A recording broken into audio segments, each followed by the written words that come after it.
The Clippers are on the verge of another championship run, and at the same time, close to blowing it all up. They are really the most confusing team in the NBA.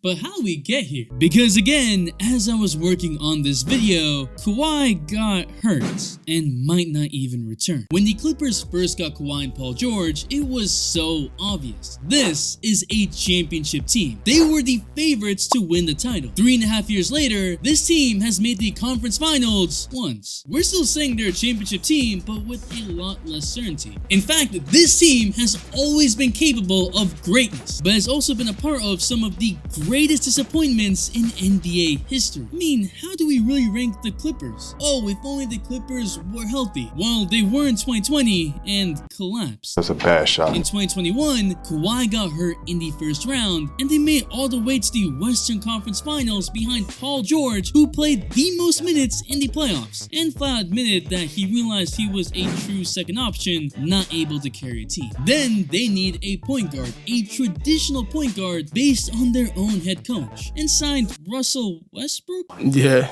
But Westbrook with the intangibles right now, so again, confused. What? And if you're liking the content, subscribe, because over 75% of you aren't. Trying to hit 1 mil in 2023, and just want to have important discussions with y'all, plus 2 important videos coming next week. And since 2020, the Clippers have been looking for a point guard, a floor general. They knew that they need playmaking so badly that the Clippers said, screw it, I'm gonna do it myself. So PG and Kawhi worked on playmaking with Chauncey Billups. Just a few months ago, George said that load management was hurting players more than helping. You know your teammate is Kawhi Leonard, right? The guy that really pushed load management into mainstream practice, and your roster heavily load manages. So was that a complaint against your organization? What is that? Then Kawhi came out in January sounding frustrated with load management, and now, while they're battling it out with the Suns, they're doing it without Paul George and making it a series. Kawhi out here dropping 38 points on the road, and now he's hurt. But as you're going to hear from several players, executives, their own coach, the entire NBA, the Clippers are one of the most confusing teams in the NBA. And while the Clippers are undoubtedly capable of a championship, Kawhi's contract ends next year. Paul George's contract ends next year. If they fail to do something these playoffs, there's a problem. What is up, dudes? So that's Ballers Players. It's your boy MJ. When these Clippers came together, it wasn't for one championship. How could it be when the Clippers trade their entire future for Paul George, 5 first-round picks, and SGA? And the Clippers are spending $2 billion on their new arena for the 24-25 season. A lot is riding on this, with the second highest payroll in the NBA. When the Clippers first signed Kawhi, he was voted the NBA's best player. At first, it looked amazing. Clippers had a 27-10 record when Kawhi and Paul George played together during the 2019-20 season, and a 32-11 record when they played together in the 2020-21 season. That's damn impressive. They are deadly when together. They ran the "There's a New King in LA with Kawhi" campaign, and they've been whooping the Lakers ever since. Yeah. So talk about sponsor. But perhaps the most frustrating part was that Kawhi and PG barely played together. Over 4 seasons, they have played 118 regular season games together out of a possible 328, so 36% of games. With Kawhi sitting out several games this season, Paul George's usage rate jumped up to 33.04 when he played without Kawhi. But PG is also not the most healthy player. He's missed 83 games in the last 3 seasons. And the more you rely on PG, the more you're gonna run him into the ground just getting into the playoffs. Early on this season, Paul George stepped up playing 36 minutes a game and then eventually suffered a hamstring strain injury. He then re-aggravated the same injury in January this year. And now, in the first round of the 2023 playoffs, Paul George is out again with a sprained knee, expected to come back sometime in the first round, maybe second. Do you remember what Paul George was doing in the 21 playoffs after Kawhi went down? He played the most minutes in the playoffs, all to drag the Clippers team to the Western Conference Finals. Ty Lue said that the Clippers and PG ran out of gas in Game 6 because for as much as PG was carrying the load, Reggie Jackson was right there with him, but it was just too much. Now, the Clippers are doing that with Kawhi against the Suns cause shit, this is a series, and Kawhi is not only running the entire offense, he's in charge of guarding Kevin Durant for several minutes. While his offensive usage is already high at 29%, it doesn't capture the effort taken to slow down KD, and I'm worried on if his body will hold up. Now, that previous 20-second segment was recorded and edited on April 19th, and on April 20th, bam, Kawhi got a right knee sprain that he aggravated in Game 1, unrelated to the ACL, so no, his body did not hold up.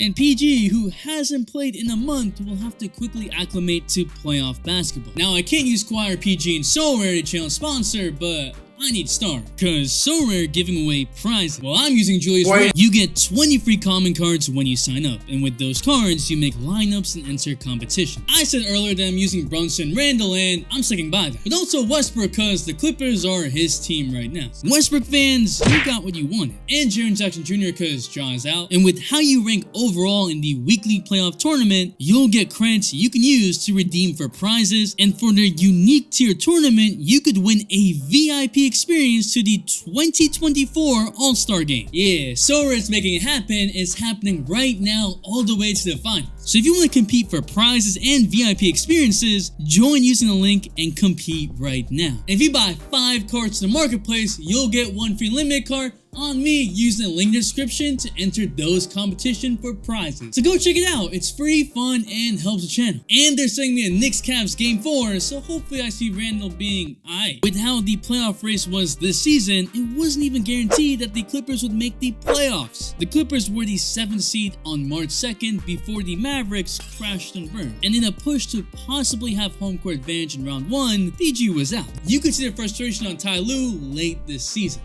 Just 2 weeks ago on March 31st, he didn't want to discuss Kawhi on an unexpected minute restriction as the Grizzlies came back down 20 while Kawhi just sat on the bench. Man, he already discussed it. I'm not talking about it no more. He already discussed it, man. Remember earlier in the season, the Clippers lost to the Magic in OT because they couldn't play Kawhi until a minute left in OT. Now that's gotta be infuriating. At one point, all Ty was wishing for was just 15 consecutive games with the full roster. And that didn't happen. Clippers roster was constantly missing Kawhi or PG or any number of their role players. Why was that his only wish? Because you need chemistry. The Clippers had just signed John Wall, hoping that would be the answer to their point guard troubles. Their most played lineup this season was Reggie Jackson, PG, Kawhi, Morris, and Zubac, which was only 13 games. And even that lineup isn't possible now. And at some point, teammates were mad with the preferential treatment of Kawhi and PG in 2020. Fast forward to 2023, and now Kawhi and PG are both sick of load managing. PG has said that we want to play, we do not want to sit out. And even went as far as saying that less practices and load management are leading to more injuries in today's NBA. The message is confusing to the point that Ty Lue sometimes doesn't even know what players will be available for every game. Everyone's at the mercy of Clippers management. So this is nothing against Kawhi and Paul George. Stephen A., why are you saying this? Boy, ain't no way, boy. Both are stars. Both have proven in the playoffs that they can carry a team, especially Kawhi. But at times, you have to check in with reality. If both players keep missing playoff time over and over again while missing several regular season games, then are we looking at them as injury prone? And what is the point? All of this is for the Clippers to be ready for the playoffs, right? To take precautions to be at full strength because the goal